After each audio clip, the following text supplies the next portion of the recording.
Hello everyone, অঙ্কনার রোজনামচা চ্যানেলের আরও একটা নতুন ব্লগে তোমাদের সবাইকে স্বাগত। ব্লগ কথাটা বলছি বটে, এটা একটা ইংলিশ নাম যেটা কি না সবাই ইউজ করছে, বাট আসলে এটা তো একটা গল্প, বলো, আমাদের জীবনের গল্প। যেই গল্পটা তোমার জীবনেও আছে, আমার জীবনেও আছে, তফাৎ শুধু 19-20, তাই না বলো? আজকের গল্পটাও একদম আমি আমার বারান্দা থেকেই শুরু করলাম, কারণ আমার বারান্দার জবা গাছগুলোতে আর গোলাপ গাছগুলোতে এত বেশি কুড়ি হয়েছে, নিজে তো রোজ আসি দেখতে, আর এত ভালো লাগে তোমাদের সঙ্গে না শেয়ার করে আর পারি না। জবা গাছ আর গোলাপ ফুল দুটোই আমার কাছে 3-4টে কালারের আছে। গতবারও দেখেছিলাম শীতকালে প্রচুর ফ্লাওয়ারিং হয়েছিল, এবারেও তাই। যদিও এই দুটো গাছ সারা বছর ফ্লাওয়ার দেয়, বাট মনে হয় শীতকালটা একটু বেশি ফ্লাওয়ারিং হয়। আর এই দিকের এই লম্বা গাছটা তো আগেও দেখিয়েছি, আর ফুলগুলো হচ্ছে কোথাও কোথাও একদম ওপর দিকে, মানে তুলতেও পারছি না, ভালো করে দেখতেও পারছি না। গাছেদের সঙ্গে অনেকটা সময় কাটিয়ে ফেলেছি, এবার কাজে ফিরতে হবে, নইলে লেট হয়ে যাবে। গল্পটা শুরু করার আগে তোমাদেরকে বলে দিই, আজকের গল্পটা শুরু হচ্ছে 14ই নভেম্বর, গত শুক্রবার থেকে। আর 5টা দিনের মতোই আজকেও অনেকটা তাড়াতাড়ি উঠে গেছি, কারণ 8টার মধ্যে 3টে অর্ডার রেডি করতে হবে। তার মধ্যে এইটা একদম লাস্ট অর্ডার যেটা আমি করছি, এটা হলো ডিম দিয়ে সবজি দিয়ে চাউমিন। সবজি বলতে দিয়েছি এখানে গাজর আর বাঁধাকপি আর ক্যাপসিকাম, তার মধ্যে গাজর আর বাঁধাকপিটা সেদ্ধ করে নেওয়া যাতে তেলটা কম লাগে, আর ডিমটাকে এখানে ভুলে গেছি প্রথমে ভেজে নিতে, তাই এখানে সাইড করে ভেজে নিচ্ছি।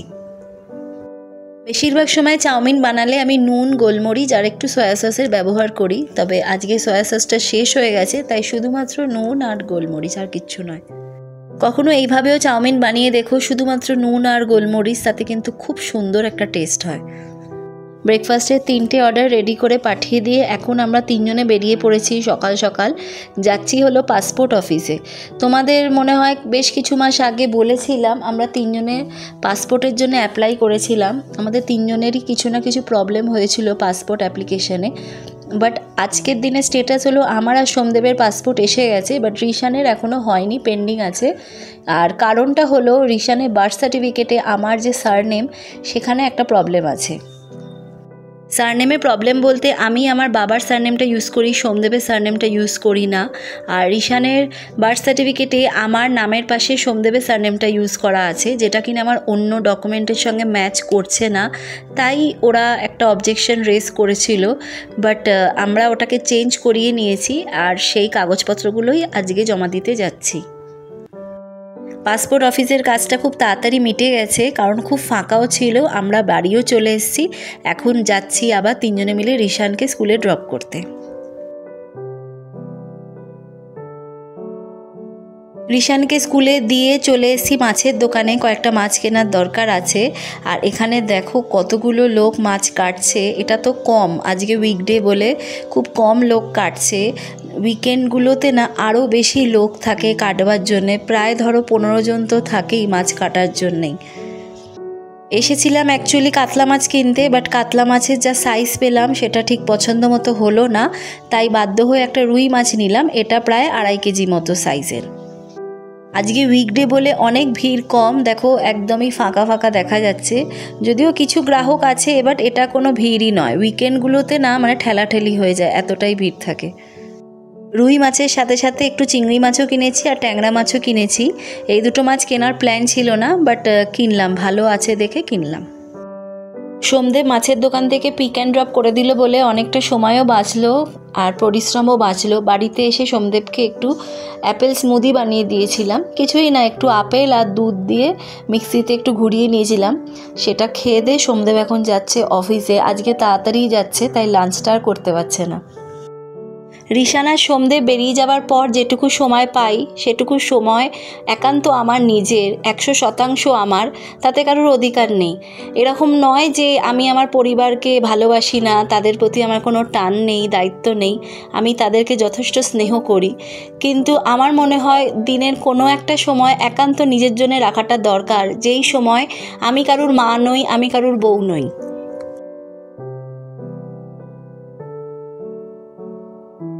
যারা আমার ব্লগ রেগুলার দেখো তাদের হয়তো এই রাস্তাগুলো চেনা হয়েই গেছে। এখন রিশানকে নিয়ে বাড়ি যাচ্ছি রিশানের স্কুল থেকে। আজকে রিশানদের স্কুলে চিলড্রেন্স ডে সেলিব্রেশন ছিল, তাই কালার ড্রেস পরেছে। এই সব দিনগুলো শৈশবের কথা মনে করিয়ে দেয়। আমি যখন স্কুলে পড়তাম আমাদের স্কুলেও প্রতি বছর খুব সুন্দর করে চিলড্রেন্স ডে উদযাপন করা হতো। টিচাররা নানান ধরনের অনুষ্ঠান আয়োজন করতো আর স্ন্যাক্সেরও ব্যবস্থা রাখা হতো।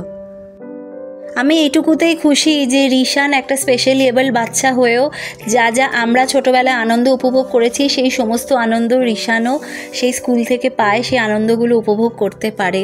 আমরা তো বাবা মা হিসেবে ভাবি যে রিশান তো কথা বলতে পারে না, ও হয়তো কিছুই বোঝে না, বাট আসলে কিন্তু ব্যাপারটা তা নয়। অটিস্টিক বাচ্চারা বোঝাতে পারে না বাট বোঝে না এরকম কিন্তু কোনো প্রমাণ নেই। রিশানদের স্কুলে জানো তো প্রতি বছর অ্যানুয়াল স্পোর্টস ডে সেলিব্রেট করা হয়, অ্যানুয়াল ফাংশনও হয়। রিশান দুটোতেই পার্টিসিপেট করে। চলো কথা বলতে বলতে বাড়িতে চলেও এসেছি। এবার তোমাদেরকে দেখাই আজকে চিলড্রেন্স ডেতে রিশান কি উপহার পেল স্কুল থেকে। দেখো এই সুন্দর হ্যান্ডমেড কার্ডটা পেয়েছে রিশান স্কুল থেকে, যেটাতে ভেতরে খুব সুন্দর করে রিশানের জন্য লেখা আছে অনেক কিছু, আর সঙ্গে একটা পেন্সিল আর ইরেজার।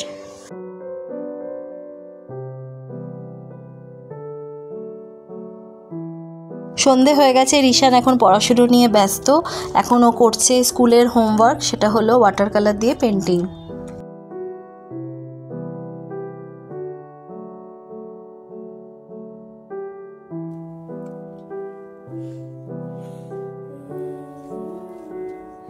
থাম।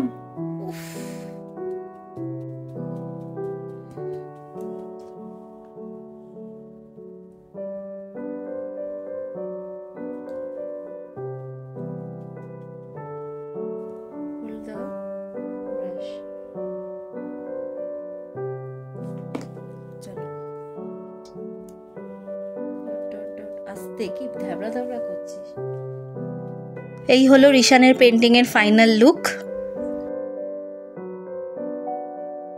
রাতে আমাদের ডিনারের মেনু ছিল ছোট আলুর দম আর রুটি। চলে এসেছি রবিবার দিন সকালবেলা। রিশান এখন যাচ্ছে সুইমিং ক্লাসে।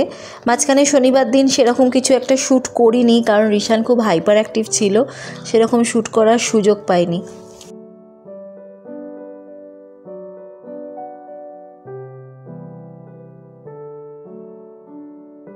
আজ আমাদের পুনেতে জানো তো কলকাতার আরসালানের এক ব্রাঞ্চ থেকে প্রায় 550-রও বেশি বিরিয়ানির প্যাকেট আসছে এখানকার বাঙালিদের জন্যে।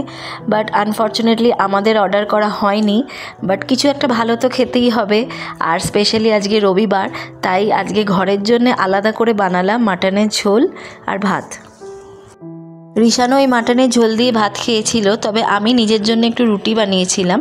আমার ভাতের থেকেও বেশি রুটিটা ভালো লাগে।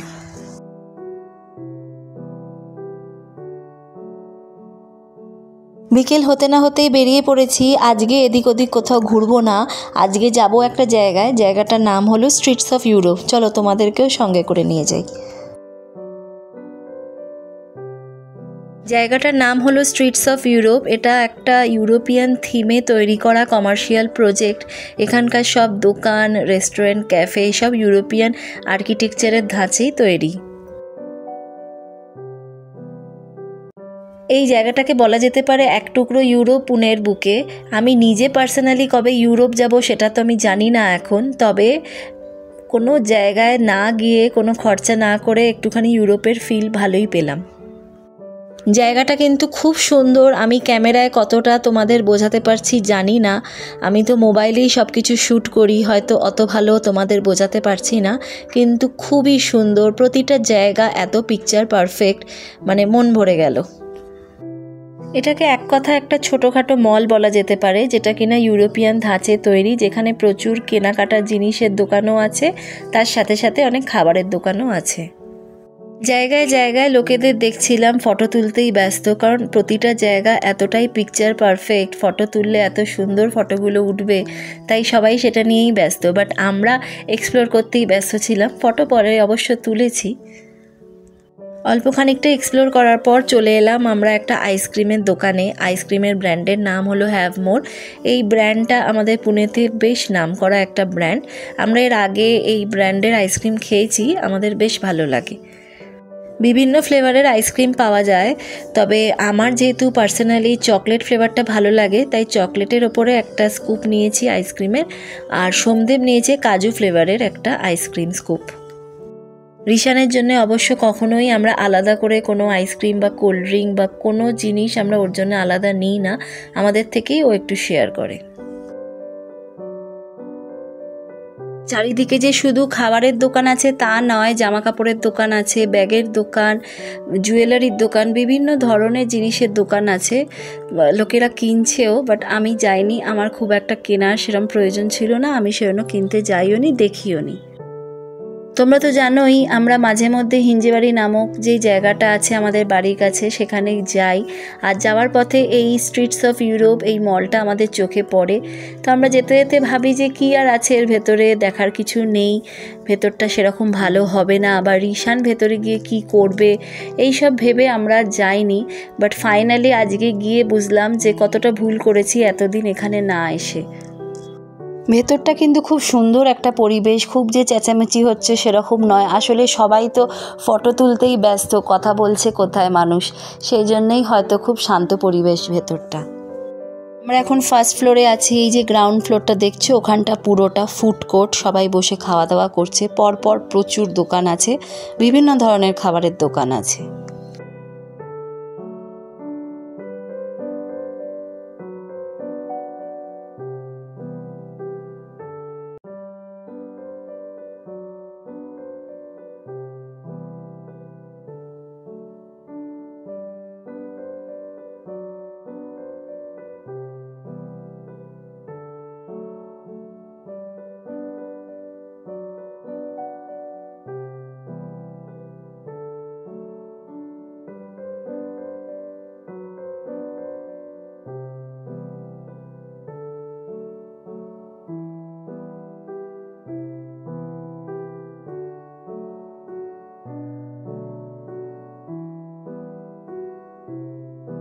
আরও খানিকটা ঘোরাঘুরির পর আর সবকটা দোকান এক্সপ্লোর করার পর আমরা ফাইনালি আরও একটা দোকানে ঢুকলাম, ক্যাফেতে ঢুকলাম।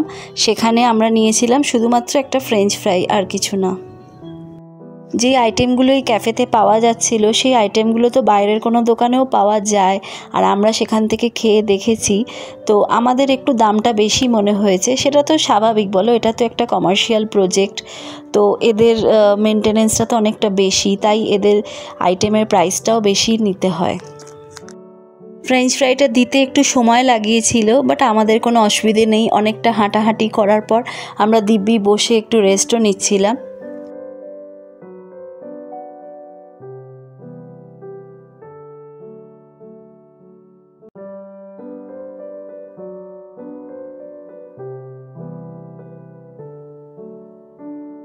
এই ক্যাফেটাতে কন্টিনিউয়াস খুব ভালো ভালো গান চলছিল, ভালো মন্দর ব্যাপার নয়, রিশানের গান চললেই রিশান খুব কাম থাকে, তো রিশান খুব এনজয় করছিল।